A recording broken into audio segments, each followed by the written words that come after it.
आप सबों को ज्ञात है कि आज ये डॉक्टर श्यामलाल जी गोयावत साहब, इनका ये आज टॉक है आयु कर्म और उसकी बंध प्रक्रिया, इसके ऊपर। तो हालांकि हम सभी जानते हैं गोदावत साहब को बहुत अच्छी तरह से, उसके बावजूद भी मैं थोड़ा सा ब्रीफ इनका इंट्रोडक्शन देना चाहूँगा। Professor Shyamlal Godavat has an experience of 37 years in the field of agriculture teaching, research and extension. During his period of service, he holds many key positions in Maharana Pratap University of Agriculture and Technology, Udaipur. और इसी तरह से आप कई position पर रहे। और एक इंटरेस्टिंग बात यह है कि he published 50 research papers in national and international journals along with 70 popular articles for the welfare of farmers. Professor Godawat developed many high-yielding hybrids and varieties of maize for poor farmers. He has professional international exposure and visited Mexico, China, Indonesia, France, England, Australia, and Germany as representative scientist for improvement in research and education in the field of agriculture in India.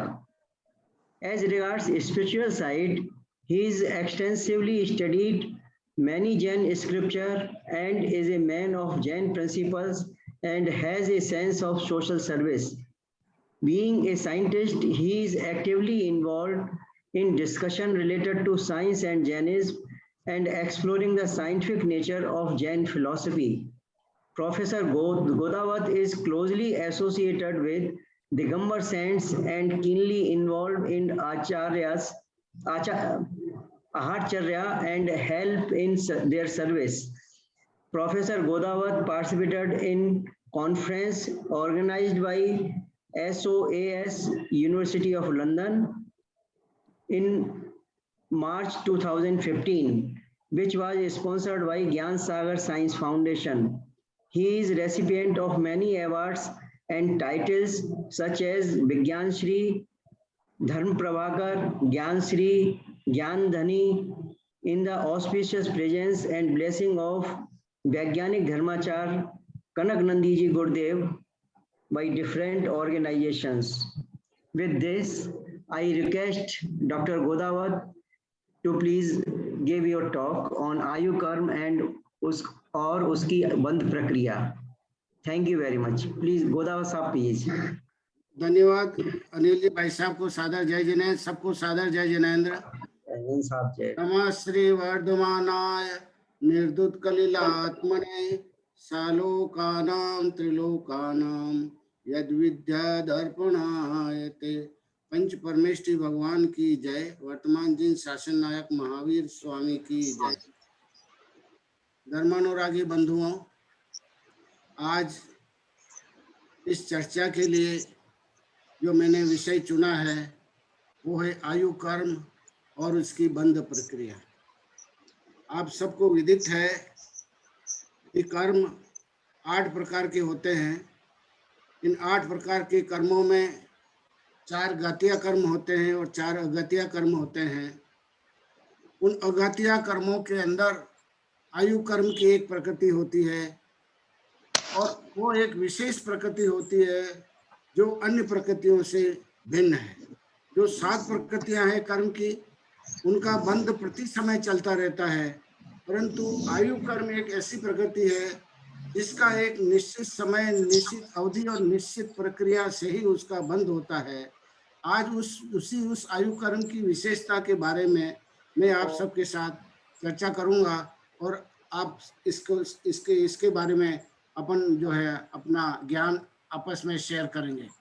तो जन्म और मृत्यु के निर्धारण में आयु कर्म की बहुत बड़ी भूमिका है और इसको अपन पहले आगम की दृष्टि से देखेंगे और अगर अपने को समय रहेगा तो अपन का थोड़ा वैज्ञानिक चिंतन भी करेंगे। तो इस प्रकार इस आयु कर्म का जो विशेषता है उसके बारे में अपन चर्चा करेंगे।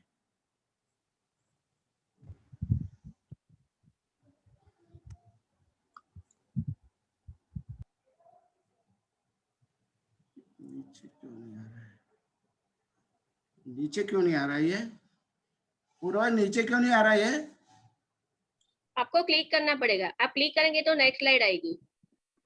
नहीं नेक्स्ट नहीं है, पर ये ऊपर है, ऊपर जो इसमें हाइड हो रहा है ये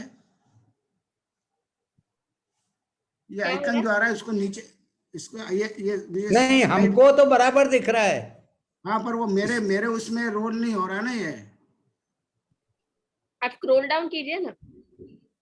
हाँ, स्क्रॉल कर रहा हूँ मैं, पर ये ये तो नेक्स्ट स्लाइड आ गई। हाँ, ये नेक्स्ट स्लाइड आई है ना।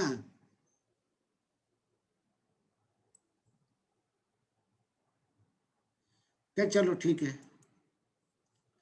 यहाँ मैं आयु कर्म के बारे में चर्चा करूंगा। और आयु कर्म एक ऐसी अवस्था है जो जीव को एक पर्टिकुलर उस शरीर के अंदर बांधे हुए रहती है। जो शरीर है उस शरीर को निश्चित अवधि तक जो बांधे रखने की प्रक्रिया है, वो प्रक्रिया इस आयु कर्म के द्वारा होती है।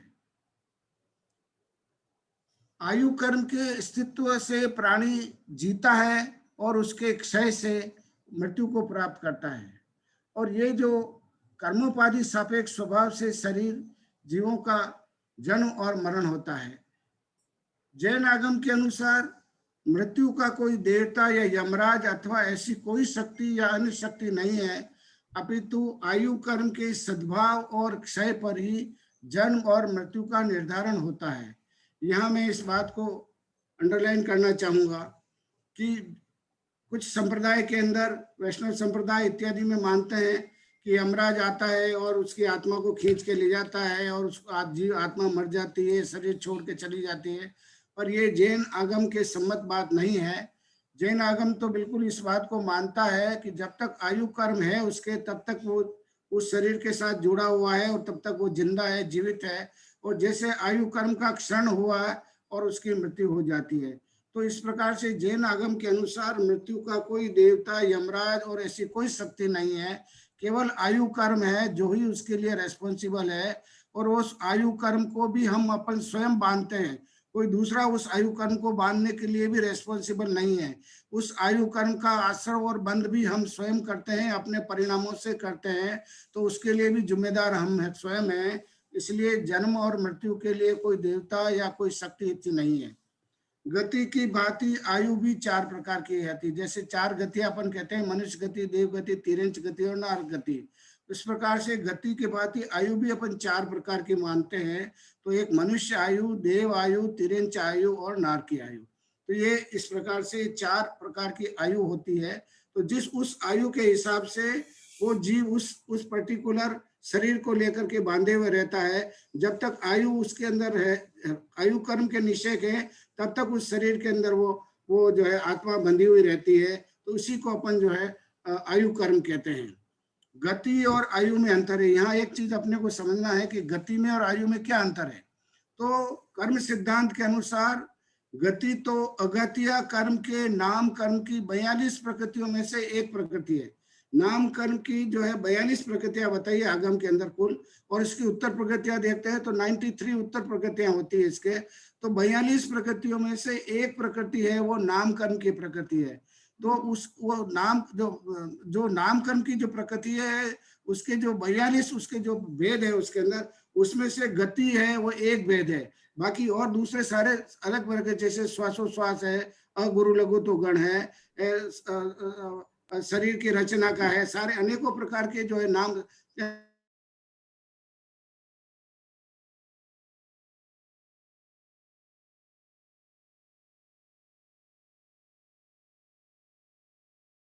अगत्या कर्म की 4 प्रकृतियों में से एक मुख्य प्रकृति है। तो जैसे अगत्या की 4 प्रकृतियां होती है, आयु, नाम, गोत्र और वेदनी। ये 4 प्रकृतियां है, ये अगत्या कर्म की है। तो उस अगत्या की 4 प्रकृतियों में से जो आयु है एक उसकी अगत्या की एक मुख्य प्रकृति है, और गति है वो नाम कर्म की एक सब प्रॉपर्टी है, सब प्रकृति है उसकी। इस तरह से अपने को इसमें समझना सर, चाहिए। कर्मोपाधि सापेक्ष स्वभाव का क्या अर्थ है, जरा जाएंगे? कर्मोपाधि सापेक्ष मतलब ये जो कर्मोपाधि सापेक्ष स्वभाव से संसारी जीव का जन्म और मरण होता है। जन्म और मरण के लिए कर्म ही रेस्पॉन्सिबल है। आपके जो आयु कर्म बांधे हैं वो कर्मोपाधि स्वभाव। सिद्धों के अंदर कर्मोपाधि स्वभाव नहीं है, कर्म नहीं है, इसलिए सिद्धों का जन्म मरण नहीं होता है। संसारी जीवों के अंदर कर्म है, इसलिए कर्मोपाधि सापेक्ष। कर्म की उपाधि, कर्म is responsible for the death and the birth, ये मतलब इसका। जी, थैंक यू। अब ये बड़ा डिस्टर्ब कर रहा है मेरे को, ये यहाँ बीच में क्यों नहीं आ रहा है इसका। आप वो नीचे कप दबा दीजिए, नीचे जो कप है बीच में। कप ये मैं स्लाइड को थोड़ा नीचे चाह रहा हूँ, वो नीचे मेरे को नहीं हो रही, क्यों नहीं हो रही? ऊपर के जो हाइड हो रहा है उसमें।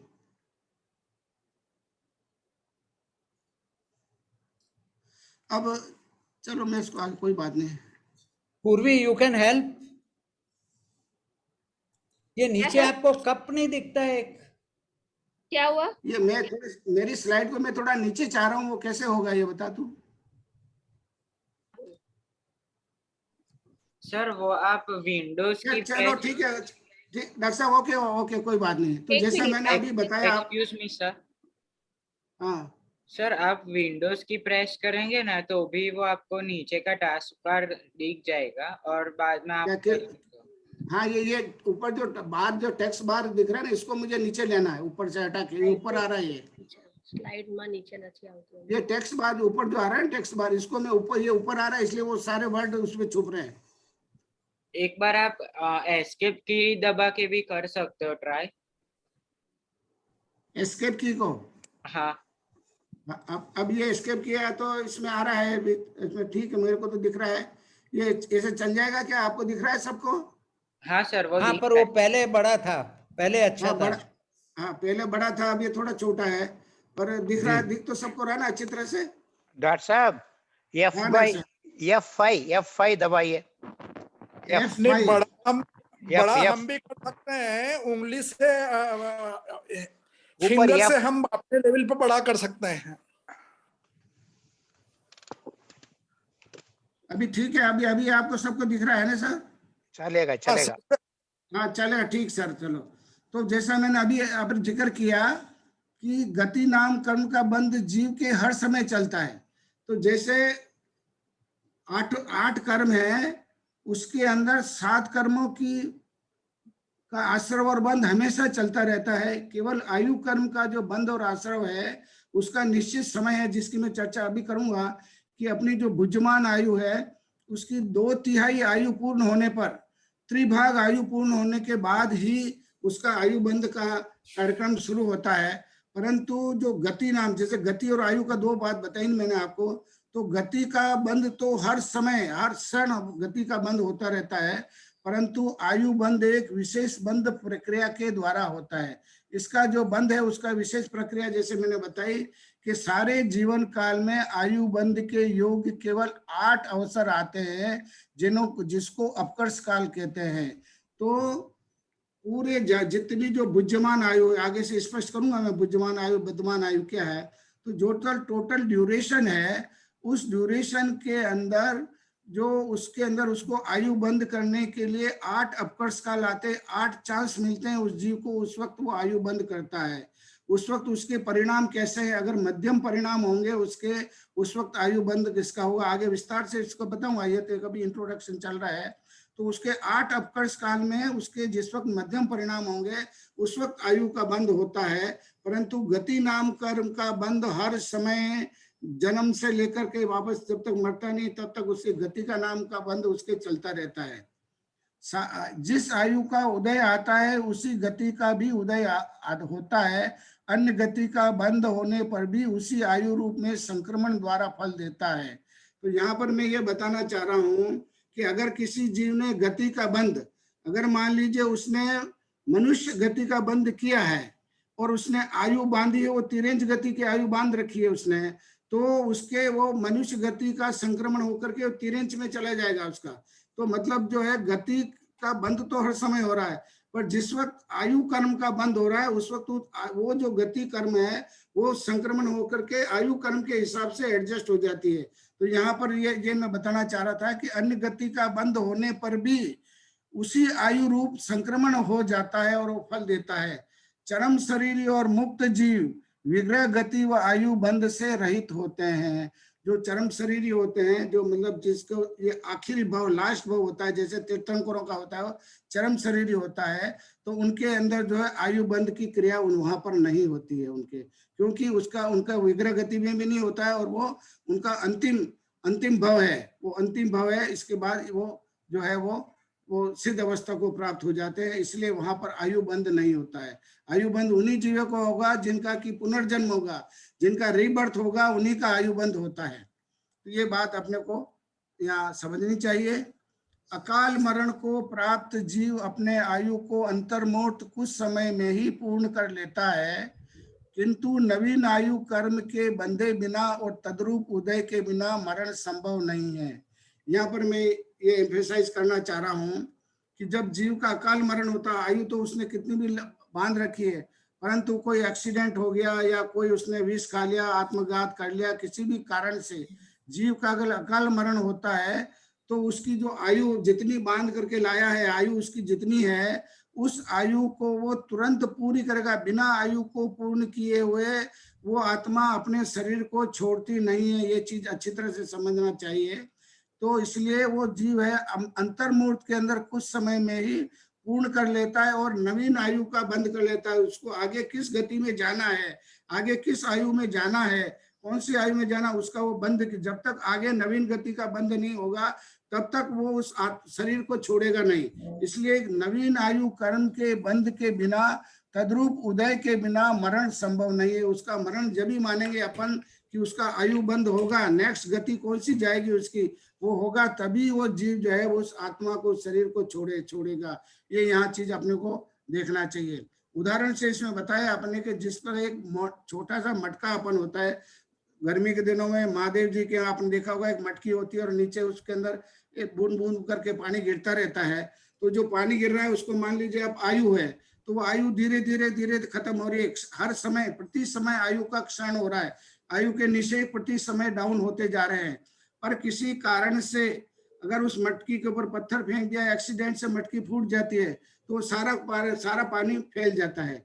उसी प्रकार से अगर एक्सीडेंट से आप हो गया, कैजुअलिटी हो गई आपकी, तो आपके आयु कर्म सारे के सारे फैल जाएंगे और अपनी आयु पूर्ण कर लेगा वो पूरी, और आयु सारे उसके आत्म प्रदेश फैल जाएंगे और आयु पूर्ण कर लेगा। और फिर जो है वो नेक्स्ट गति का कर्म आयु का बंद करके उस शरीर को छोड़ेगा। ये समुद्घात, केवली समुद्घात के अंदर भी इसी प्रकार के होता है। इसकी चर्चा अपन आगे करेंगे अगर समय मिलेगा। तो इस प्रकार से ये अकाल मरण जो है, ये चीज है। बहुत से लोग अकाल मरण को नहीं मानते हैं, पर ये अकाल मरण आगम सम्मत है और इसके अंदर इसकी चर्चा बहुत स्पष्ट रूप से बताई रखी है। इसके रेफरेंसेस भी हैं, मैं आपको इसमें बताऊंगा। तो मरण का अर्थ सिर्फ एक भव या वर्तमान विकसित भव का विनाश है। तो मतलब अगर किसी जीव का मरण हुआ, इसका मतलब उसका एक भव खत्म हुआ है। मतलब यह नहीं कि उसके भावी जन्म, आगे के जन्म खत्म नहीं हुए, आगे के जन्म तो जन्म चलते रहेंगे, केवल सिद्धों में खत्म होता है। बाकी जब तक संसारी जीव है तब तक उसके भव है, और एक भव मरण हो गया, इसका मतलब एक भव खत्म हुआ है, और आगे के सक्सेडिंग भव उसके जन्म के रूप में, रीबर्थ के रूप में चलते रहेंगे। तो भावी जन्मों का नाश नहीं हुआ है। एक बार मरण हुआ है तो एक भव खत्म हुआ है, भावी जो है पर्यायों का नाश नहीं हुआ। अब यहाँ पर अनपरिवर्तनीय आयु किसको कहते हैं कि आयु कर्म के क्षय के अनेक बड़े बड़े कारण मिलने पर भी निर्धारित आयु की मर्यादा एक क्षण को भी कम न हो, उसे अनपरिवर्तनीय आयु कहते हैं। जितनी आयु आप बांध के लाए हो वो आयु तो पूर्ण होगी, एक क्षण भी उस आयु का उसको आप बढ़ा नहीं सकते हो। तो जितनी मतलब यह है कि आयु कर्म के क्षय के अनेक बड़े बड़े कारण मिलने पर भी निर्धारित आयु की मर्यादा एक क्षण को भी कम न हो, उसे अनपरिवर्तनीय आयु कहते हैं। नेक्स्ट है अकाल मरण किन किन जीवों में नहीं होता है। अभी अकाल मरण जो है किन जीवों में होता है और किन किन जीवों में नहीं होता है। तो आगम में देव, नारकी और भोग भूमि के जो जीव हैं उनके अंदर अकाल मरण नहीं होता है। जितनी आयु लेके आया है वो उस आयु को पूरी करेगा ही करेगा। देवों की कोई अकाल मरण नहीं होती, नारकी के जीवों की अकाल मरण नहीं होता है और भोग भूमि के जीवों का अकाल मरण नहीं होता है। फिर तीर्थंकरों के अकाल मरण नहीं होता है। जो चरम शरीरी हैं उनके भी अकाल मरण नहीं होता है। और जो असंख्यात आयु वाले जीव होते हैं उनके भी अकाल मरण नहीं होता है। जैसे भोग भूमि के जीव होते हैं उनकी आयु बहुत लंबी होती है, उनका भी अकाल मरण नहीं होता है। तो ऐसे जीवों को जिनका अकाल मरण नहीं होता है उसे अनुक्रम आयुष्क नाम वाले जीव कहते हैं। ठीक उसी प्रकार अकाल मरण किन किन जीवों में संभव है?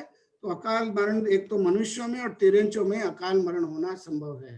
तो अपन सब मनुष्य हैं इसलिए अपने अकाल मरण होता है। तिरेंच जैसे सब पशु वगैरह सब कुछ है, इनका भी अकाल मरण होता है। तो ये इनके अंदर अकाल मरण होता है, ये आगम सम्मत बात है। एक और मुख्य बात यहाँ पर है कि कर्म सिद्धांत के अनुसार जिस जीव ने नवीन आयु या आगामी आयु मतलब वर्तमान आयु, आगामी आयु का बंद कर रखा है, जिस जीव ने अपने आयु का बंद कर लिया है उसका भी अकाल मरण नहीं होता है, ये कर्म सिद्धांत के अनुसार। यानी वर्तमान आयु की उदीर्णा नियम से नहीं होती है। बुद्धिमान आयु की उदीर्णा तो हो जाएगी। बुद्धिमान मतलब जो आप आयु को भोग रहे हो, अभी जो जितनी आयु लाए हो बुद्धिमान आयु, तो बुद्धिमान आयु में तो उदीर्णा हो सकती है पर वर्तमान आयु के अंदर उदीर्णा नहीं हो सकती है अकाल मरण। तो ये मतलब ये कि उसका कर्म सिद्धांत के अनुसार जीव के नवीन आयु का बंद, जिसने नवीन आयु का बंद कर लिया है उसका अकाल मरण नहीं होता है। जिसने आयु का बंद कर लिया है तो उसका अकाल मरण उस जीव के नहीं होता है, परंतु वर्तमान आयु की उदीर्णा नियम से नहीं होती है। अब ये आयु कर्म की सत्ता के बारे में आबादा काल दो प्रकार की, जैसे मैंने अभी चर्चा करी आपसे कि बुद्धिमान आयु और वर्तमान आयु। बुद्धिमान आयु मतलब जो आयु अपन भोग रहे हैं अभी जो ड्यूरेशन, जो अपने जो लाइफ स्पान है टोटल, तो वर्तमान में जिस आयु का उदय चल रहा है वह बुद्धिमान आयु कहलाती है। और वर्तमान आयु किसको कहते हैं कि इसी में अगले भव की आयु बंधी है सो वर्तमान आयु है। मतलब जो आपकी आयु अभी चल रही है वो है बुद्धिमान आयु, और इसी के साथ में नवीन आयु का जो बंद होता है वो है वर्तमान आयु। मतलब आपको अगली पर्याय में कहाँ जाना है वो जो उसका जो बंद होता है उसको कहते हैं वर्तमान आयु। तो एक शरीर के अंदर दो आयु कर्म एक साथ रह सकते हैं, एक तो बुद्धिमान आयु का और दूसरे वर्तमान आयु का। तो एक शरीर में दो आयु सत्ता में रह सकती है, बुद्धिमान आयु और वर्तमान आयु। बुद्धिमान आयु का मतलब ये, इसको इस तरह से समझेंगे आप, क्योंकि ट्रेन है वो ट्रेन स्टेशन के ऊपर खड़ी है आपकी, वो है बुद्धिमान आयु, और पीछे आउटर पर जो ट्रेन खड़ी है वो है वर्तमान आयु। तो जब बुद्धिमान आयु अगले जो मेन प्लेटफॉर्म पर जो ट्रेन खड़ी है वो जब तक जाएगी नहीं तब तक वो पीछे वाली ट्रेन आगे आएगी नहीं। तो वर्तमान आयु का उदय जब ही आएगा जब बुद्धिमान आयु खत्म होगी। जब बुद्धिमान आयु का मतलब आपकी जो आप आयु जो अभी भोग रहे हो वो जब पूर्ण हो जाएगी तब वो वर्तमान आयु का उदय आएगा और वो उस प्लेटफॉर्म पे नवीन आपकी रीबर्थ उसके अंदर हो जाएगा। तो इस तरह से इसको अपने को समझना चाहिए। बुद्धिमान आयु का कदलीघात या अकाल मरण आदि के निमित्त से केवल अपकर्षण हो सकता है। बुद्धिमान आयु का अगर अकाल मरण हो गया है तो उसका अपकर्षण होता है। अपकर्षण मतलब यह है कि बुद्धिमान आयु कम हो सकती है पर उत्कर्षण नहीं, परंतु बुद्धिमान आयु का परिणामों के निमित्त से अपकर्षण और उत्कर्षण दोनों संभव है। यहाँ पर ये समझने की बात यह है, विशेष में बताया है मैंने कि बुद्धिमान आयु, मान लीजिए आप 81 ईयर्स की बुद्धिमान आयु लेके आए हो और आपका एक्सीडेंट हो गया तो आप उसके समय से पहले आप मृत्यु को प्राप्त कर लिया आपने, तो आपकी आयु का क्या हो गया, अपकर्षण हो गया, आपकी आयु कम हो गई। परंतु आयु का एक भी निषेक बढ़ नहीं सकता है, घट सकता है, मतलब उसका उत्कर्षण नहीं हो सकता है। अपकर्षण तो हो सकता है, तो अपकर्षण हो सकता है परंतु उत्कर्षण नहीं हो सकता है। परंतु वर्तमान जो आयु आपने बांध रखी है अगले भव की का परिणामों के निमित्त से अपकर्षण उत्कर्षण दोनों संभव है। मतलब आपने आयु बांध ली है, मान लीजिए आपने तिरेंच आयु का बंद कर लिया है, बुद्धिमान आयु चल रही है और आप उसके साथ साथ आपने तिरेंच आयु का बंद कर लिया है, परंतु आपके परिणाम बहुत अच्छे रहेंगे तो उस तिरेंच आयु में भी आपको, तिरेंच आयु को बंद कर लिया तो तिरेंच आयु में तो जाना ही पड़ेगा, परंतु उसके अंदर आपको तिरेंच अच्छी क्वालिटी का तिरेंच मिलेगा आपको। मनुष्य की आयु का बंद कर लिया है तो उसमें मनुष्य, और आपके परिणाम बहुत अच्छे, तो मनुष्य के अंदर भी अच्छी, मनुष्य में अच्छी जगह पर जन्म लोगे, किसी राजा के यहाँ, किसी अमीर के यहाँ, किसी ऐसी जगह लोगे। मनुष्य आयु का बंद किया और आपके परिणाम निकृष्ट हो गए तो किसी भिखारी के यहाँ जन्म लोगे। तो यहाँ पर अपकर्षण और उत्कर्षण दोनों हो सकते हैं आपके परिणाम के अनुसार। तो बद्धमान आयु का अपकर्षण और उत्कर्षण दोनों संभव है, परंतु इसकी जो जिस गति का, जिस पर्याय का बंद किया उस पर्याय में तो जाना ही पड़ेगा उसको। अगर तिरेंच का बंद किया तो तिरेंच में जाना ही पड़ेगा, मनुष्य का बंद किया तो मनुष्य में जाना ही पड़ेगा, नरक गति का बंद किया तो नरक में जाना ही पड़ेगा। परंतु अगर नरक गति का आपने बंद कर लिया और परिणाम आपके बहुत अच्छे कर लिए, आपने सम्यक दृष्टि बन गए, तो आपको अगर 7वें नरक का बंद किया है तो आप 7वें नरक से हट करके आप पहले नरक में आ जाएंगे। जैसे राजा शनि का उदाहरण अपने यहाँ आगम में बहुत चलता है, तो 7वें नरक से उठ करके आप पहले नरक में आ गया। जब 33 सागर आयु थी 7वें नरक की, उसको घटा करके उसने 10,000 वर्ष आयु कर दी, और जो 7वें नरक में जो अनंत दुख होता है उसको दुख को घटा करके दुख को कम कर दिया। तो बद्धमान आयु के अंदर अपन अपकर्षण और उपकर्षण कर सकते हैं परिणाम के अनुसार, परंतु जो बुद्धिमान आयु है उसके अंदर अपकर्षण और उत्कर्षण और अपकर्षण नहीं कर सकते हैं। ये चीज यहाँ पर मैं बताने का प्रयास कर रहा हूँ। किंतु विवेक्षित आयु कर्म का अन्य आयु रूप में संक्रमण होना कभी संभव नहीं। जैसा मैंने बताया कि आपने जो आयु का बंद कर लिया है, जिस पर्याय में आपको जाना उसका बंद कर लिया है, तो वो पर्याय कभी भी नहीं बदलेगी, परंतु उस पर्याय के अंदर, विदिन पर्याय, उस पर्याय के अंदर आपका उत्कर्षण और अपकर्षण हो जाएगा, जैसा मैंने आपको उदाहरण से समझाया। अर्थात जिस जाति की आयु बंधी है उसी जीव को वही अवश्य ही भोगना पड़ेगा। अपवर्तनीय आयु, बुद्धिमान आयु को घटने को अपवर्तनीय आयु कहते हैं। जिस आयु की अवधि काल को मर्यादा में कमी हो वह अपवर्तनीय आयु है। इसे कई नामों से जाना जाता है, जैसे कदलीघात मरण, असामयिक मरण, अकाल मरण, अपमृत्यु, या उन जीवों को सोक्रम आयु वाले कहते हैं। तो अकाल मरण को कदलीघात मरण भी कहते हैं और अनेकों नामों से इसको अपन कहते हैं अकाल मरण को। कदलीघात का मतलब, यहाँ कदली का मतलब होता है केला। तो केले के पेड़ को अपन जो है, जब तक किसान क्या करता है, जब केले के अंदर जब फल आता है तब एक बार केला आ जाता है तो उस पेड़ के ऊपर दूसरी बार केला नहीं आता है।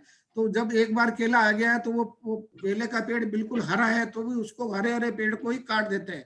तो इसलिए मतलब वो उसका अकाल मरण, उस पेड़ का अकाल मरण, इसलिए कदलीघात का मतलब होता है कि उस हरे पेड़ को ही काट देते हैं। इसलिए जिसकी बुद्धिमान आयु चल रही है तो बुद्धिमान आयु में ही उसकी डेथ हो जाती है, वो कदलीघात, इसलिए कदलीघात या नाम इसलिए दिया गया है। अकाल मरण के बहुत सारे कारण हैं, जैसे किसी दुर्घटना से, शस्त्र के प्रहार से, विष से, आहार से, और जो है आहार के अभाव से, रक्त स्राव से, श्वासोच्छ्वास का रुकने से, और ऐसे अनेकों बहिरंग कारण हैं जिनकी वजह से ये अकाल मरण, कदलीघात मरण होता है। और अगर इन कारणों का अगर प्रतिकार कर दिया जाए तो अकाल मरण टल भी सकता है। अब अभिची मरण, डॉक्टर साहब एक निवेदन करना चाह रहा हूँ। ये मुझे लग रहा है कि आपकी स्लाइड 35 है, अगर इसी स्पीड से चले तो 35 नहीं डॉक्टर साहब, मैं 20 को 20 पे कंफाइन कर रहा हूँ, मैं 35 पूरी नहीं दिखा रहा हूँ, मैं केवल 18-20 दिखाऊंगा स्लाइड बस। अच्छा, उसमें भी थोड़ा सा फास्ट करिए, नहीं तो ये आप 4-5 स्लाइड और दिखा पाएंगे। हाँ, मैं अभी जिसको थोड़ा फास्ट कर देता हूँ, मैं थोड़ा आगे जो इम्पोर्टेंट स्लाइड है उसको रखूंगा। तो ये अविची मरण जो है, ये अविची मरण का मतलब होता है कि आयु का प्रति समय खत्म होना, इसको कहते हैं अभिची मरण। और तद्भव मरण मतलब है कि आपकी आयु पूर्ण हो गई है। बुद्धिमान आयु का क्षय तद्भव मरण है, यानी काल मरण है। और व्यवस्थित मरण, जितनी आयु लेके आए उतनी आयु के निश्चय पूरे किए हैं, वो तद्भव मरण है। और अभिची मरण ये है कि प्रति समय आपकी आयु कम होती जा रही है, उसको बोलते हैं अभिची मरण।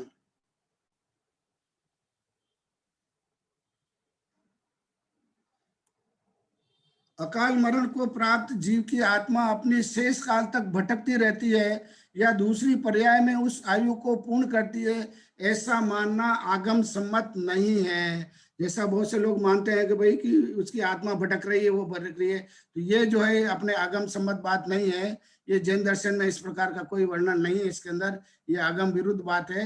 क्योंकि बुद्धिमान आयु के, जैसा मैंने बताया कि आयु को तो बिना, जब तक वो जीव दूसरी आयु का बंध नहीं करेगा तब तक उस शरीर को छोड़ेगा नहीं। क्योंकि बुद्धिमान आयु के पूर्ण क्षय होने पर ही जीव मरण को प्राप्त हुआ और वर्धमान आयु के उदय के आने वाले पर्याय में जन्म लेता है। इस प्रकार से, जैसे मैंने ट्रेन का उदाहरण दिया आपको, इसलिए ये जो लोग मानते हैं इस तरह की आत्मा भटक रही है और वो प्रेत बन गया और वो ये आ गया और वो ये देवता बन गए और ये कर गए, ये सब जैन दर्शन के हिसाब से मिथ्या बात है, आगम सम्मत बात नहीं है। अब मैं इसको यहाँ थोड़ा स्किप करूंगा, थोड़ा समय बचाने के लिए। अब आयु कर्म की जो मेन बात है, आयु कर्म की जो बंध की प्रक्रिया है, उसको मैं आपको यहाँ बताऊंगा। तो ये घुमटसार जीव कांड के अंदर नेमिचंद सिद्धांत, मेरा निवेदन है कि आप समझाते चलिए, होगा तो एक लेक्चर और रख देंगे, पर ये आप स्किप करेंगे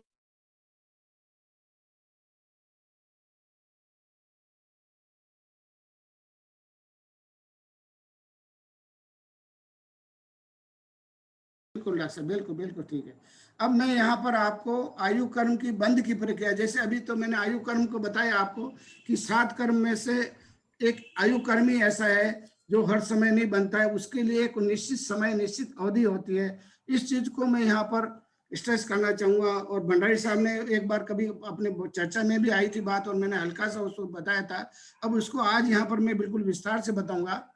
तो ये घुमटसार जीव कांड के अंदर नेमिचंद सिद्धांत चक्रवर्ती ने 259 नंबर की गाथा में और भी आगे की गाथा के अंदर इसका वर्णन बहुत अच्छी तरह से, सुंदर रूप से किया है। इसको मैं पिक्चर के द्वारा और उदाहरण के द्वारा पूरा समझाऊंगा। इसी को जैन सिद्धांत कोश के अंदर जिनेंद्र वर्णी ने भाग 1 के अंदर पेज 259 पर इसका वर्णन पूरा दे रखा है। तो आयु कर्म की बंध प्रक्रिया कर्म भूमि के जीवों की अपेक्षा से और भोग भूमि देव और नारकियों की अपेक्षा से, ये अपने 2 भागों में अपने इसको बांटा है कि कर्म भूमि के जीव, अपन सब हैं कर्म भूमि के जीव हैं, और उनके अंदर उसकी अपेक्षा से मतलब 8 अपकर्ष काल आते हैं, मतलब 8 इंस्टेंस मिलते हैं आपको कर्म, आयु कर्म बांधने के। नेक्स्ट पर्याय में जाओगे, किस में जाओगे, उसके लिए आपको 8 बार मिलेगा, मौका मिलेगा। और उसमें से अगर हर बार आपको उस मौके में से आपको अगर कहीं चूक गए तो अंत में, लास्ट में जब बुद्धिमान आयु पूरी होती है तो अंतर्मूर्त में वो जीव अपनी आयु पूर्ण करता ही करता है। तो 8 अपकर्ष काल, इसको मैं बिल्कुल उदाहरण से बिल्कुल अच्छी तरह से बताने का प्रयास करूंगा। तो जो कर्म भूमि के जीव हैं उनके बंध की प्रक्रिया अलग तरह की है, और भोग भूमि के और देव और नारकियों के, इनके बंध की प्रक्रिया अलग तरह की है। तो मैं पहले कर्म भूमि के जीव, जो अपन सब लोग हैं, मनुष्य, तिर्यंच, इनके के अंदर जो बंध की क्या प्रक्रिया है इसको मैं बताऊंगा। तो अपने जीवन के 2/3 आयु व्यतीत होने पर ही आयु कर्म बनता है।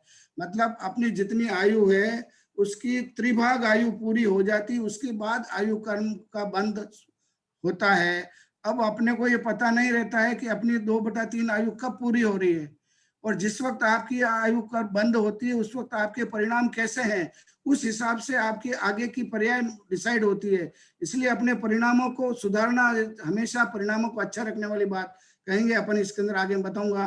तो ये यहाँ पर 2/3 आयु व्यतीत होने पर ही आयु कर्म का बंद होता है, वह भी अंतर्मूर्त तक, उसे अपकर्ष काल कहते हैं। तो वो जो आयु बंद का समय होता है वो आपकी 2/3 आयु पूर्ण होने के बाद में, अंतर्मूर्त के अंदर अगर आपने आयु का बंद कर लिया तो उस आयु उस गति में आपको जाना पड़ेगा। और अगर आपने उस वक्त नहीं बंद किया है तो उसको फिर सेकंड चांस वापस मिलेगा आपको, उसमें भी नहीं किया तो फिर थर्ड चांस और मिलेगा। इस तरह से 8 चांस मिलेंगे आपको आयु कर्म बंद करने के, कि नेक्स्ट पर्याय कौन सी होगी, उसके अंदर 8 चांस मिलेंगे आपको। इसको मैं उदाहरण के द्वारा एक बिल्कुल सिंपल बताऊंगा मैं आपको, ताकि इसको मैंने लंबा चौड़ा नहीं, अच्छी तरह से मैंने इसको फ्रेम किया है। ये मान लीजिए बुद्धिमान आयु 81 ईयर्स की है, ये मैंने घुमटसार जीव कांड से लिया हुक्म। बुद्धिमान आयु है 81 साल किसी भी जीव की आयु मान लीजिए है, जो वो बुद्धिमान आयु अभी भोग रहा है। अब उस 81 का 2/3 बार, मतलब त्रिभाग उसका कितना होता है, 54 साल। तो 54 साल बीतने पर उसको आयु बंद के लिए वो काबिल, उसकी जो एलिजिबिलिटी बनती है वो 54 साल होने पर उसकी एलिजिबिलिटी बनती है। तो वहां पर जो उसकी एलिजिबिलिटी वो पहला अपकर्ष काल हुआ। इस तरह से कुल 8 मिलेंगे। मैं सारा एक एक को समझाऊंगा, थोड़ा समय लगाकर इस स्लाइड को अच्छा समझाऊंगा मैं। तो ये 54 साल आपके हुए तो पहला अपकर्ष काल हुआ। अगर उस वक्त आपके परिणाम मध्यम नहीं हुए, आपकी लेशिया कैसी आगे बताऊंगा। आयु बंध के अंदर लेशिया की भूमिका बहुत महत्वपूर्ण भूमिका है लेशिया की, और लेशिया के अंदर भी आपके मध्यम परिणाम होने चाहिए। लेशिया के जो 6 लेशिया है, उन लेशिया के अंदर जो मध्यम जो लेशिया है उनके अंदर आपके जो मध्यम 8 अंश होते हैं, उन 8 अंश में जो मध्यम अंश है उस वक्त आपके जो मध्यम अंश होंगे उस वक्त आप आयु के बंध के आपकी एलिजिबिलिटी बनती है। तो आपके 54 वर्ष की आयु हो गई है, और जैसे ही 54 वर्ष की हुई तो अंतर्मूर्त का समय मिलता है आपको। उस अंतर्मूर्त के अंदर आपने आयु बांध ली, आपके परिणाम ऐसे थे, आपकी लेशियाएं मध्यम रही, तो आप अगले भव का आप जो है आयु का बंध आप कर लेंगे। अगर आपकी लेशियाएं अनुकूल नहीं रही और आपने आयु बंध उसमें नहीं कर पाए, तो आपको सेकंड चांस कब मिलेगा? तो सेकंड चांस मिलेगा आपको जो बाकी की जो 27 वर्ष बचे हैं, 81 के 54 वर्ष निकल गए आपके, बाकी के बचे 27 वर्ष। तो इन 27 वर्ष का भी 2/3 भाग, इसका त्रिभाग। तो त्रिभाग मतलब ये कि 27 का 2 त्रिभाग मतलब 18 वर्ष बीतने पर उसको दूसरा अपकर्ष काल, दूसरा चांस मिलता है उसको। तो 54 साल ये और 18 वर्ष ये दोनों को जोड़कर कुल 72 साल हो गए। तो 72 साल बीतने पर उसको दूसरा अपकर्ष काल मिलेगा, उसको दूसरा चांस मिलेगा। उस वक्त आपके परिणाम कैसे हैं, आपकी लेशिया कैसी है? अगर मध्यम लेशिया होगी तो वहां पर आयु का बंध हो जाएगा, अगर वहां मध्यम लेशिया नहीं है तो वहां आयु का बंध नहीं होगा। फिर उसके बाद में अगर वहां नहीं हुआ तो फिर आपके वापस जो बची आयु है, कितनी आयु बची है उसमें? अब 72 साल हो गए, अब उसके आयु बची है आपके 9 साल। तो 72 साल में से 9 साल बचे। अब इसमें 9 साल का 2/3 करिए आप वापस। 9 साल का 2/3 कब किया तो 6 साल बचे। इस 6 साल बच गए तो मतलब अब ये 72 और 6 78 वर्ष। तो 78 वर्ष बीतने पर तीसरा अपकर्ष काल आएगा उसका। इसी प्रकार से फिर ये तीसरा अपकर्ष काल हो गया इसका जब इसमें भी आयु का बंध नहीं हुआ तो 3 साल का 2/3 हो गया, 2 वर्ष। तो ये 80 साल बीतने पर चौथा अपकर्ष काल आएगा। इस प्रकार से फिर लास्ट में ये 1 वर्ष बच गया। अब इस 1 वर्ष में भी अगर आपका नहीं हुआ तो इस 1 वर्ष मतलब 12 महीने बचे, तो 12 महीने का फिर 8 महीने में आपका 5वां अपकर्ष काल आएगा। इस तरह से अंतिम अपकर्ष काल 80 वर्ष 11 माह 25 दिन 13 घंटे और 21 मिनट की आयु बीतने पर पड़ेगा। ये अंतिम अपकर्ष काल जो है वो इसका समय दिया, इतने आपका अंतिम 8वां अपकर्ष काल हुआ। और अगर इसके अंदर भी आयु का बंध नहीं हुआ तो इस प्रकार 8 अपकर्ष काल पर आयु बंध कर लेता है। यदि इसमें आयु बंध न हो पावे तो मरण के अंतिम अंतर्मुख पूर्व आगामी आयु का बंध नियम से होता है। अगर 8 अपकर्ष काल होने पर भी उसका नहीं हुआ तो जो थोड़ा सा जो बचा हुआ है उस अंतर्मुहूर्त के अंदर ही वो नियम से आयु का बंध, जैसे परिणाम होंगे उसी परिणाम के हिसाब से वो आयु का बंध करेगा। तो ये यहाँ पर जो है ये बहुत अच्छी विवक्षा मैंने इसको पूरा पार्टिसिपिंग करके यहाँ बताने का प्रयास किया है, और आगे और इसको स्पष्ट और करूंगा मैं आपको थोड़ा समझाने। अब भोग भूमि तथा देव नारकियों के 8 अपकर्ष काल, तो ये तो मैंने बताया कि ये कंडीशन क्या है बंद होने की, वो समझ में नहीं आई। बंद होने की कंडीशन डॉक्टर साहब मैं आगे इसको चित्र डायग्राम से बताऊंगा। इसकी कंडीशन आपके लेशिया कैसी है उस वक्त मैंने बताया ना, मध्यम लेशिया मध्यम लेशिया, आगे आएगा और क्लियर कंडीशन मैं इसको क्लियर कर रहा हूँ डॉक्टर साहब, आने वाला हूँ अभी। ठीक है सर। भोग मनुष्य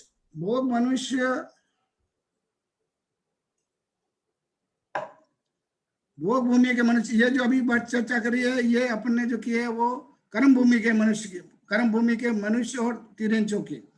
अब भोग भूमि के और देव और नारकियों की बात अपन यहाँ कर रहे हैं कि देव और नारकी और भोग भूमि मनुष्य तिरंच अपनी बुद्धिमान आयु के 6 मास शेष रहने पर आयु बंध के योग होता है। तो भोग भूमि और देव और नारकियों के अंदर क्या होता है, इसमें अपनी जो टोटल बुद्धिमान आयु उसके 6 महीने बाकी रहते हैं और उसके आयु बंध के वो योग्य होता है। यहाँ पर ये कंडीशन फिक्स है इसमें कि 6 महीने, चाहे देव है उसकी सारी बुद्धिमान आयु पूरी कर ली और जब 6 महीने शेष रहेंगे तब वो उसको 6 महीने के अंदर 8 अपकर्ष काल मिलेंगे। और उस 8 अपकर्ष काल का नियम वही 2/3 भाग, जैसे मैंने अभी ऊपर बताया वैसा इसके लिए भी होगा। तो देव और नारकियों के अंदर वे फिक्स है कि बुद्धिमान आयु के अंदर जब 8 महीने बाकी रह जाते हैं और वो अपने आगे की पर्याय के लिए वो बंद करता है, और उस वक्त में बिल्कुल उनको पता लग जाता है कि देवों के गले के अंदर एक माला रहती है और वो माला मुरझाने लगती है, तो वो देव लोग समझ जाते हैं कि अब मेरा मृत्यु का समय आ गया है। तो यहाँ पर एक विशेषता, एक विशेष नियम इसके अंदर है देवों के अंदर। तो बुद्धमान आयु के 6 माह शेष रहने पर उनके गले की माला सूखने लग जाती है और आयु पूर्ण का आभास हो जाता है। तब 6 माह के 2/3 यानी त्रिभाग में बंद का काल आ जाता है। तो इस प्रकार से यहाँ पर ये जो है व्यवस्था भोग भूमि में और देव और नारकियों के अंदर रहती है। सभी जीव, विशेषता क्या मैं बताऊं कि सभी संसारी जीवों में नियम से आयुबंध प्रक्रिया होती है। सभी संसारी जीव में आयुबंध की प्रक्रिया होती है, परंतु जैसा मैंने बताया कि चरम शरीरी है, तीर्थंकर भगवान है, उनके आयुबंध की प्रक्रिया नहीं होती है। परंतु जो जीव मुक्ति को प्राप्त करने वाले हैं, जो सोल लिबरेटेड होने वाली है, यानी चरम शरीरी हैं, जिन्होंने भाव मोक्ष मतलब भाव प्राण 5 इंद्रिय व मन और घातीय कर्मों का क्षय कर लिया है, संयोग केवली अवस्था को प्राप्त कर लिए, उनके इस आयुबंध प्रक्रिया का अभाव होता है। ये बात है सब बिल्कुल। अब मैं और आपको थोड़ा और स्पष्ट करूंगा।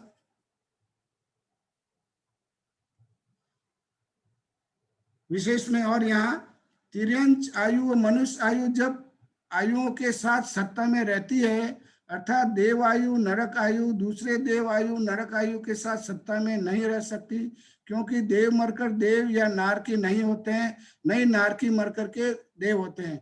यहाँ ये बताया है कि आयुबंध के अंदर कुछ लिमिटेशन है। देव कभी भी मर करके देव नहीं बनता है, नारकी कभी भी मर करके नारकी नहीं बनता है। तो ये यहाँ इनकी लिमिटेशन है। परंतु मनुष्य मर करके मनुष्य बन सकता है, तिर्यंच मर करके तिर्यंच बन सकता है। तो मनुष्य और तिर्यंच के अंदर चारों गतियों में जाने की, चारों पर्याय में जाने की एबिलिटी है, परंतु देव और नारकियों में ये नहीं है। देव कभी भी मरकर देव नहीं बनता है, नारकी में कभी मरकर नारकी नहीं बनता है, देव मर करके नारकी नहीं बनता है और नारकी मर करके कभी देव नहीं बनता है। तो यहाँ तिर्यंच आयु व मनुष्य आयु सब आयु के साथ सत्ता में रह सकती है। जैसे मैंने बताया कि तिर्यंच और मनुष्य तो सब सत्ता में, सब पर्याय में रह सकती है, परंतु देव आयु और नरक आयु दूसरे देव व नरक आयु के साथ सत्ता में नहीं रह सकते हैं, क्योंकि देव मरकर देव या नारकी नहीं होते हैं और नहीं नारकी मर करके नारकी देव हो सकते हैं। तो ये यहाँ एक लिमिटेशन है जो आगम सिद्धांत के अनुसार है। आयु कर्म की प्रगति में परस्पर संक्रमण, आयु कर्म प्रगतियों में परस्पर संक्रमण नहीं होता है। जैसे मैंने बताया कि आयु कर्म जो एक बार बांध लिया आपने, तो बुद्धमान आयु के साथ जब आपने बद्धमान आयु बांध ली है, तो उस बद्धमान आयु के अंदर जो है उसका जिस आयु में बांधा उस आयु में उसको जाना ही पड़ेगा। परंतु विदिन तिर्यंच के अंदर बांधा तो विदिन तिर्यंच तो अपकर्षण और उपकर्षण हो सकता है, पर जो जिस प्रकृति का बांधा है, जिस पर्याय का बांधा उस पर्याय में तो उसको जाना ही पड़ेगा। जैसे राजा सैनिक ने तिर्यंच गति नारक गति का बंद कर लिया और उसको सम्यक दर्शन बाद में प्राप्त कर लिया, तो उसको नरक में जाना ही पड़ा। इस तरह से जिस आयु का बांध लिया है तो उस आयु में उसको जाना ही पड़ेगा, परंतु उसके अंदर अपने परिणामों के हिसाब से उपकर्षण और उत्कर्षण हो सकता है। अपकर्षण उत्कर्षण दोनों ही संभव है। राजा सैनिक का जो मैंने उदाहरण बताया, मैंने यहीं पर इसके अंदर लिखा है, इस तरह से है। आयु कर्म के बंध योग परिणाम, ये जो भंडारी साहब जो प्रश्न पूछा है वो इसका जवाब मैं यहाँ पर आपको दूंगा। मध्यम परिणामों में ही आयु बंधती है, अति जघन्य और अति महान परिणाम आयु बंध के अयोग्य है, किंतु उन दोनों में मध्य में अवस्थित यथा योग्य परिणामों से आयु बंद होती है। मतलब यह है कि मध्यम अवस्था में आपके जो लेशा हैं, आपके परिणाम हैं, जब मध्यम होंगे बिल्कुल तभी आपकी आयु का बंद होगा है। अति तीव्र परिणाम और अति जघन्य परिणाम हो तो आयु का बंद नहीं होगा। इसी प्रकार से आप इसको और भी जगह लगाते हो, सम्यक दर्शन में भी लगा सकते हो कि आपके अति उत्कृष्ट और अति जघन्य परिणामों में भी सम्यक दर्शन नहीं होता है। अब जैसे उदाहरण देकर के बता रहा हूँ, अति धीमी आंच में और अति तीव्र आंच में रोटी अच्छी नहीं पकती है, उसको मध्यम आंच चाहिए। अच्छी रोटी सेकने के लिए मध्यम आंच होना चाहिए। उसी प्रकार मध्यम परिणामों में ही आयु बंद होती, ऐसा नियम है। अब इसको मैं उदाहरण से बिल्कुल समझाऊंगा तो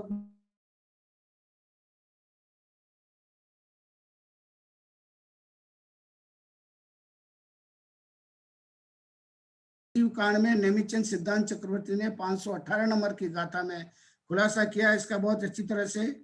लेश्याओं के निश्चित से 26 अंश है, लेश्याओं के कुल 26 अंश है, उसमें से मध्य के 8 अंश जो 8 अपकर्ष काल में होते हैं आयु बंध के योग्य है। तो 8 जो अपकर्ष काल हैं उसके लिए अंदर जो लेश्याओं के 8 मध्यम अंश है वो ही आयु बंध के लिए रेस्पॉन्सिबल है। अब ये 26 अंश कैसे होते हैं लेश्याओं के, उसको मैं यहाँ खुलासा करना चाहूंगा कि आयु बंध का कारण लेश्याओं के उत्कृष्ट, मध्यम और जघन्य के भेद से कुल 18 भेद हुए। 6 लेश्या हुई और एक एक लेश्या के अंदर उत्कृष्ट, मध्यम और जघन्य के हिसाब से 6 18 भेद हो गए लेश्या के एक। अब इसको मध्यम भाग में लेते हैं अपन। इसके अतिरिक्त, ये तो मेन हो गए, इसके अतिरिक्त कापोत लेश्या के उत्कृष्ट के आगे और पीत लेश्या के उत्कृष्ट अंश के पूर्व कषायोदय स्थान में 8 मध्यम अंश होते हैं। अब जो ये 6 लेश्या हैं, 6 लेश्या के अंदर 2 लेश्या ऊपर की छोड़ दीजिए, 2 लेश्या नीचे की छोड़ देंगे, तो बीच की जो 2 लेश्या है वो मध्यम लेश्या हुई, यानी कि कापोत लेश्या। लेश्या देखेंगे आप तो एक कृष्ण लेश्या, नील लेश्या, कापोत लेश्या।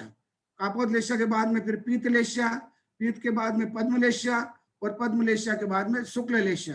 तो ये 6 लेश्या है। 6 लेश्या में जो बीच की जो 2 लेश्या मध्यम लेश्या यानी कापोत लेश्या और पीत लेश्या, ये मध्यम की लेश्या है।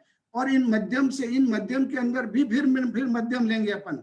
इस प्रकार 18 ये और 8 लेश्या जो मध्यम अंश इनके अंदर है, कापोत लेश्या और पीत लेश्या के बीच के 8 अंश, तो ये कुल 26 अंश होते हैं। तो लेश्याओं के कुल 26 अंश हुए, उनमें मध्यमवर्ती 8 अंश की आयु बंद हो जाता है। इसमें से जो 8 अंश होते हैं उसमें ही आयु बंद होता है। अतः ये 8 आयु बंद के खास कारण है, ये 8 अंश से एक आयु बंद के कारण है। ये अंश अपकर्ष काल है। 8 अपकर्ष काल के द्वारा मध्यम परिणामों से आयु का बंद होता है। 8 अपकर्ष काल में से किसी एक अपकर्ष काल में आयु बंद संभव है। उसी अनुसार जीव को उस आयु में जाना ही पड़ता है। सामान्य से इसका बोध हमें नहीं होता है। 8 मध्यम अंश के अतिरिक्त 18 अंश चारों गतियों में गमन के कारण होते हैं। अब इसको मैं आगे आपको इस चित्र के माध्यम से समझाने का प्रयास करूंगा कि कषाय, मान लीजिए अब लेश्याओं की बात मैं समझा रहा हूं, आपको बताने का प्रयास कर रहा हूं कि ये 6 लेश्या है, कृष्ण, नील, कापोत, पीत, पद्म और शुक्ल। तो ये तीसरी और चौथी ये मध्यम लेश्या हो गई। अब इस कापोत लेश्या, इनके अब कषाय कैसी, कषायों के परिणाम देखिए आप। कषाय के अंदर मान लीजिए क्रोध, मान, माया, लोभ, ये 4 कषाय होते हैं। अभी एक क्रोध का एग्जाम्पल लेते हैं। क्रोध की शक्ति की अपेक्षा 4 भेद आगम में। क्रोध की शक्ति कितनी है, उसकी इंटेंसिटी कितनी है क्रोध की, तो उसको उदाहरण से बताया है कि क्रोध की जो इंटेंसिटी है उसको 4 भागों में विभक्त किया है। एक शील रेखा, पृथ्वी रेखा, धूलि रेखा और जल रेखा। मतलब एक आप पत्थर के ऊपर कोई लाइन को लकीर करो तो वो सबसे तेज कषाय है, जिसको कृष्ण लेश्या के अंदर शामिल करते हैं अपन। दूसरा पृथ्वी रेखा, आपने जमीन के ऊपर लाइन को की है तो वो जो शील रेखा है वो ज्यादा समय तक रहती है, पृथ्वी रेखा उससे कम समय तक रहती है। और फिर धूलि रेखा, धूल के ऊपर या बालू रेत के ऊपर आपने लाइन की वो और कम रहेगी। और फिर जल रेखा, मतलब जल के ऊपर आपने लाइन की वो सबसे कम रहेगी। तो ये कषाय के 4 भेद अपन ने यहाँ पर बताए आगम में कि शील रेखा, पृथ्वी रेखा, धूलि रेखा और जल रेखा। तो ये इसमें से 1 और 4 नंबर ये तो होगी उत्कृष्ट और ये होगी जगन। इसलिए उत्कृष्ट और जगन में तो बंद होता नहीं। तो 2 नंबर और 3 नंबर के अंदर ये यहाँ पर परिणाम आपके पृथ्वी रेखा के जैसे परिणाम है या धूलि रेखा जैसे परिणाम है, तो इसके अंदर आपके बंद का, मध्यम अवस्था में बंद का कारण बनेगा पृथ्वी रेखा, धूलि रेखा। अब इसके अंदर पृथ्वी रेखा और धूलि रेखा के अंदर विदिन पृथ्वी रेखा और धूलि रेखा में आप समझने का प्रयास करें तो पृथ्वी रेखा, शील रेखा में कृष्ण, शील रेखा सबसे खतरनाक, तो वो तो है कृष्ण लेश्या। शील रेखा है वो कृष्ण लेश्या है। और पृथ्वी रेखा में 6 लेश्या। इस पृथ्वी रेखा जो मीडियम है इसमें जो है इसके 6 भाग, इसके अंदर जो है 6 भाग किए इसके पृथ्वी रेखा के, इसका कॉम्बिनेशन बनाते हैं। तो कृष्ण और नील का मिश्रण कृष्ण नील कापोत का मिश्रण, कृष्ण नील कापोत पीत का मिश्रण, कृष्ण नील कापोत पीत पद्म का मिश्रण, कृष्ण नील कापोत पीत पद्म शुक्ल का मिश्रण। तो ये जो 6 ये आपस में 6 परमिटेशन कॉम्बिनेशन है।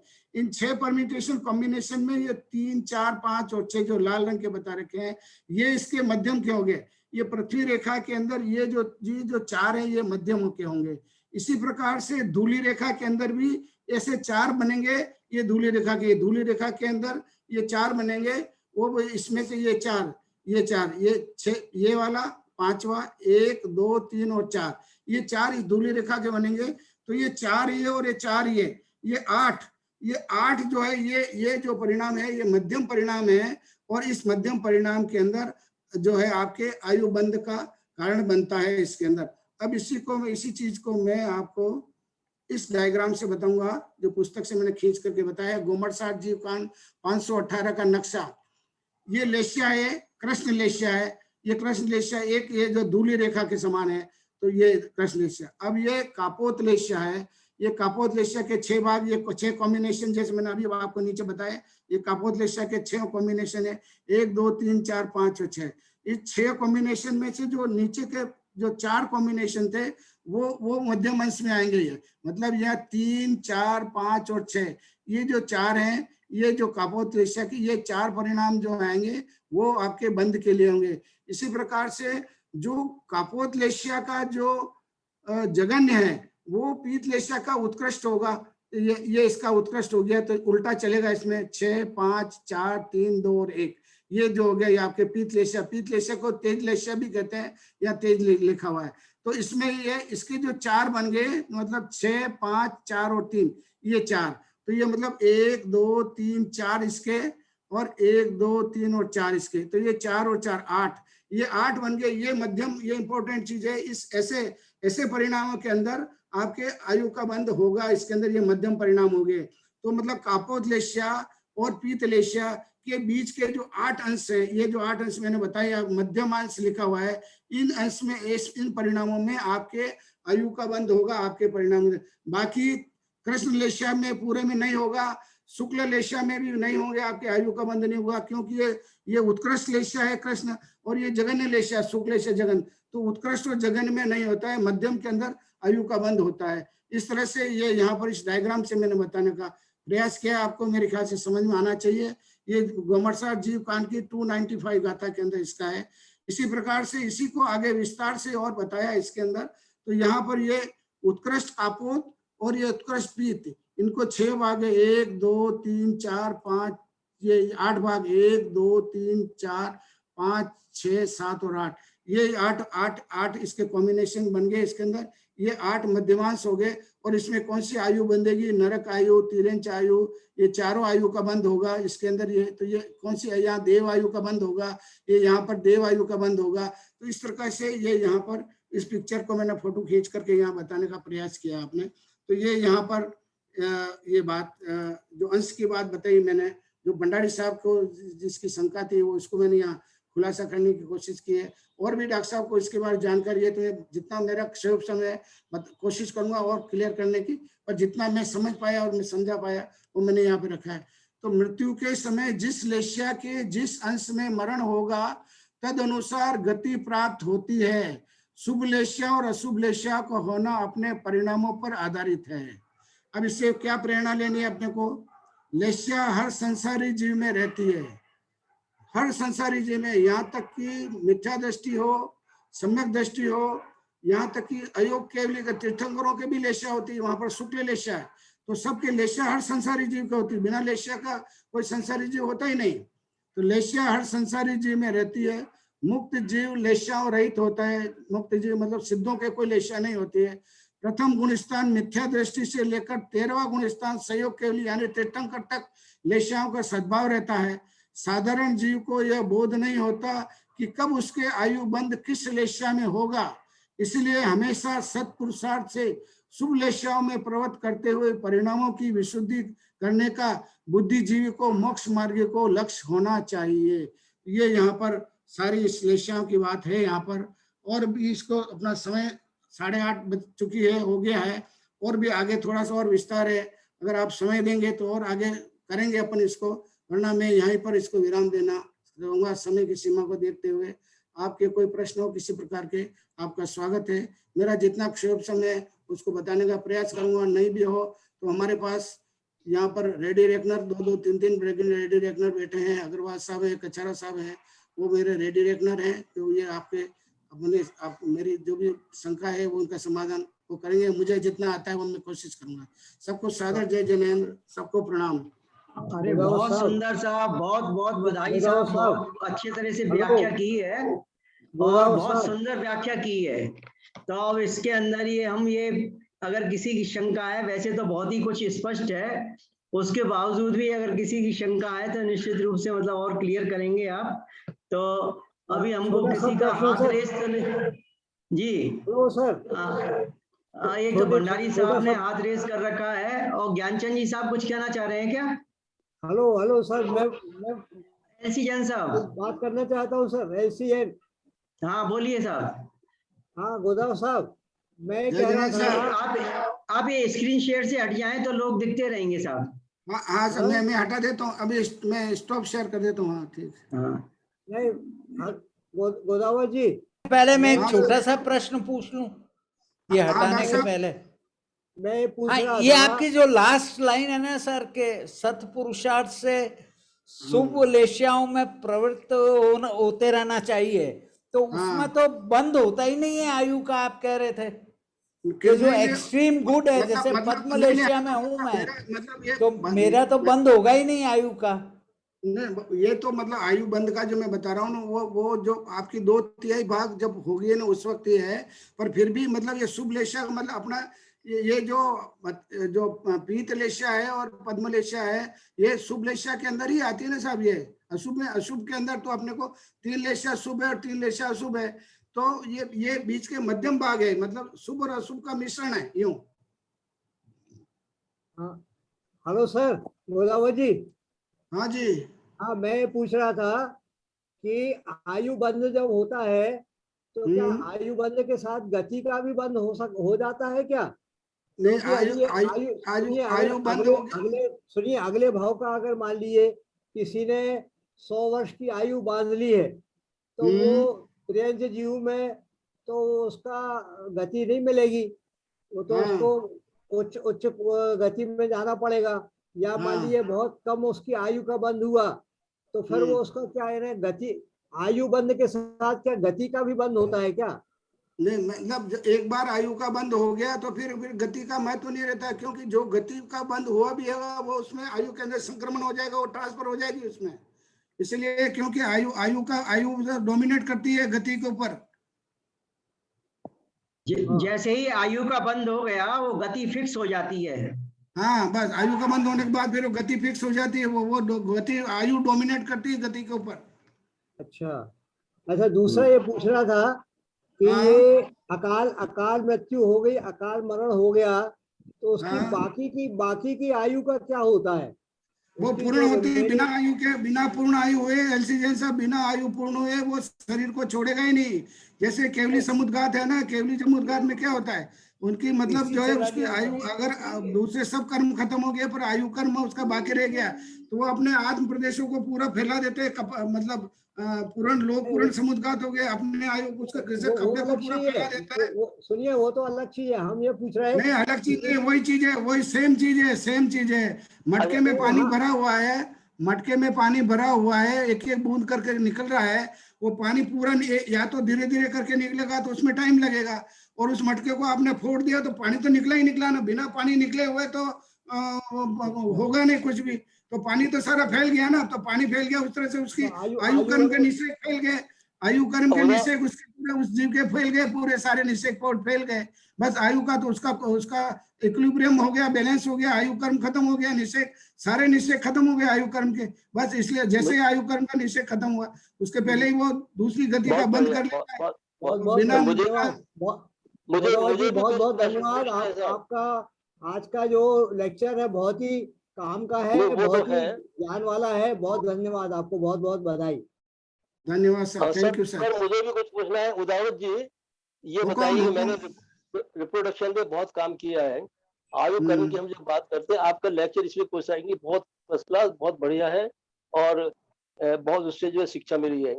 लेकिन मेरा कहने का मतलब ये है कि हम जो है आयु कर्म को कम कर सकते हैं, बढ़ा सकते हैं, हमारे हाथ के हाथ में। आज बल्कि हमने यहाँ पे ये कर दिया है कि जो रिप्रोडक्टिव एज है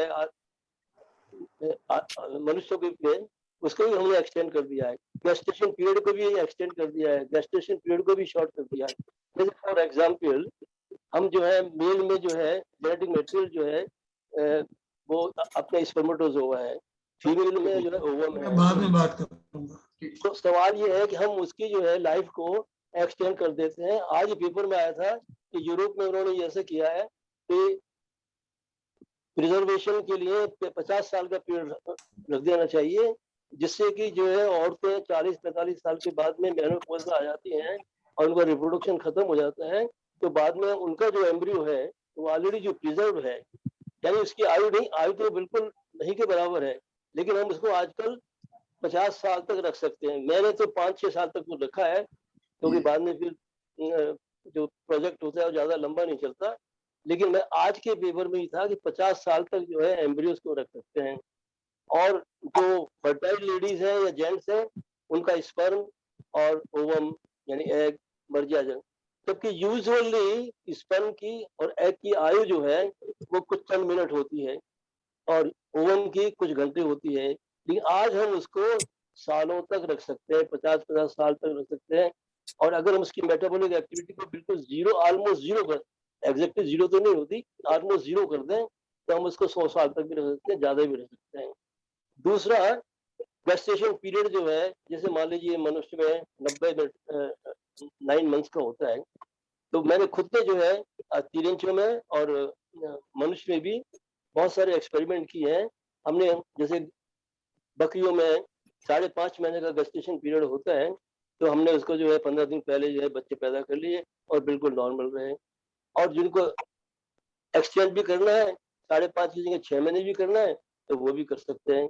तो इसमें आप आयु कर्म का कैसे बताएंगे कि आयु कर्म फिक्स होता है, या आपने 2/3 भाग का बात बताई, 1/3 भाग की बात बताई और लेशिया की बताई, की बात बताई, तो ये कैसे होता है कि हम जो है जिसकी आयु, अरे मेरे आपकी बात समझ गया मैं कोशिश करता हूँ आपको कन्विंस करने की कोशिश करूंगा। मैं वैसे आपको कन्विंस करना बहुत भारी काम है, पर फिर भी मैं कोशिश करता हूँ कि जैसे एम्ब्रियो और स्पर्म आपने प्रिजर्व किया, तो वो किसको प्रिजर्व किया? पुद्गल को प्रिजर्व किया है। वो डीएनए उसके अंदर जो ओवम और स्पर्म के अंदर है, आपने उसके डीएनए की बात छोड़ दीजिए साहब, डीएनए मेरी बात सुनो, आप पहले मेरी बात सुनो, डॉक्टर साहब मेरी बात सुनो आप। नहीं, बात तो सुनिए।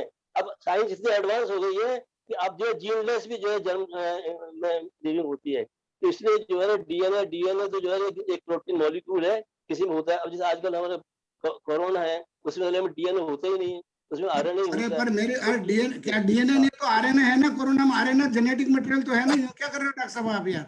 RNA is not genetic material साहब। अरे आरएनए जेनेटिक मटेरियल नहीं है, कैसी बात कर रहे हो डॉक्टर साहब? आप कैसे साइंटिस्ट हो?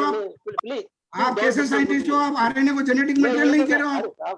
अरे DNA is genetic material, RNA उसका बिल्कुल, RNA is also genetic material, RNA is also hereditary material. What you से? अरे साहब प्रोटीन सिंथेसिस करता है साहब। क्या आप? अरे डॉक्टर साहब, I am a man of genetics.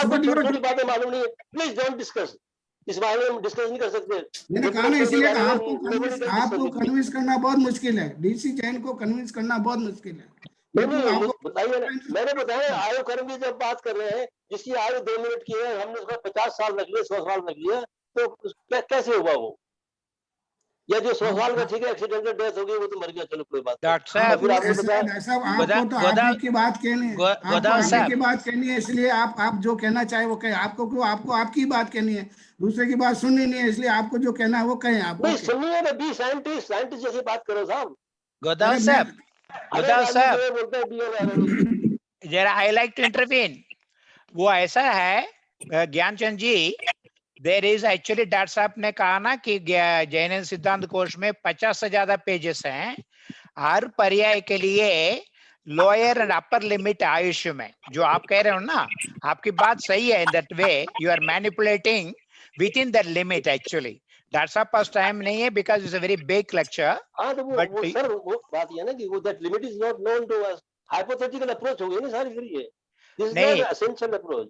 नहीं ये हाइपोथेटिकल अप्रोच वो आर बहुत अच्छे नहीं डॉक्टर साहब आप देख लीजिए जैन सिद्धांत कोश वॉल्यूम 1 देखेगा, lot of tables are running there for every पर्याय में एक केंद्र से लेके देव गति तक। वो तो ठीक है ना, मैं उसके लिए नहीं कह रहा हूँ, वो सब कुछ है, लेकिन सवाल ये है कि वो हम उसको जब तक मेजरेबल पैरामीटर अप्लाई नहीं करें वो that it becomes a hypothetical approach.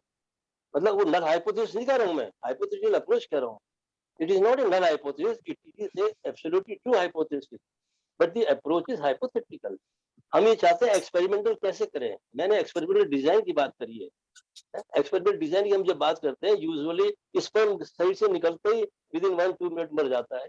आज हम स्पर्म को 50 साल 100 साल तक रखते हैं और फर्टिलिटी मेंटेन होती है। इसी तरह से एग को रखते हैं, एम्ब्रियो को रखते हैं।